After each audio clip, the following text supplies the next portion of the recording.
than in speaking to the threat.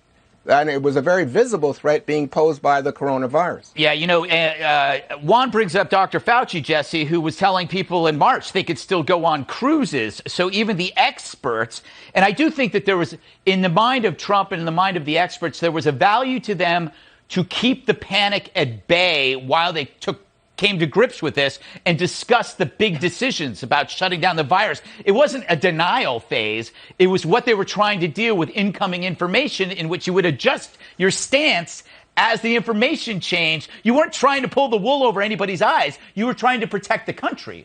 Does that make sense? I would agree with that. And I would also agree with Brett that this all falls on China. Juan and the rest of the media are comparing Donald Trump to perfection. Now, Donald Trump he's not perfect, and he's not close to perfect either. Look at what the media's perfect scenario would have been. They would have said Donald Trump, in the middle of a Senate impeachment trial, should have sent the senators home to their districts to shelter in place. Donald Trump would have told all the voters of the country, don't go to the polls in South Carolina in Super Tuesday, stay home and shelter in place. He would have said in February, before one person died, remember, first death in March 1st, don't go to Easter church services. You're not going to be allowed to go. Could you imagine the reaction of what would have happened if Donald Trump had done that in February?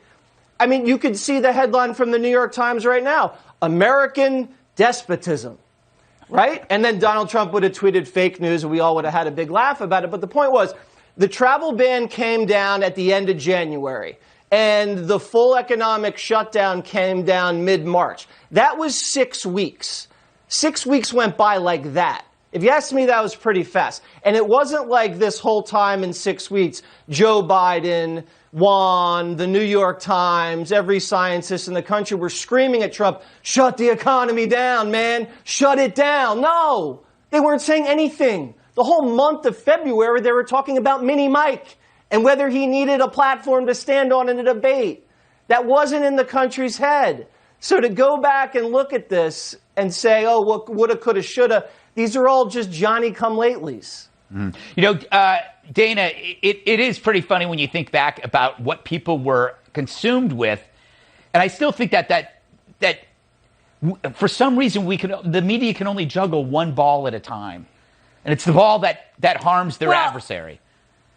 I was thinking about how all those days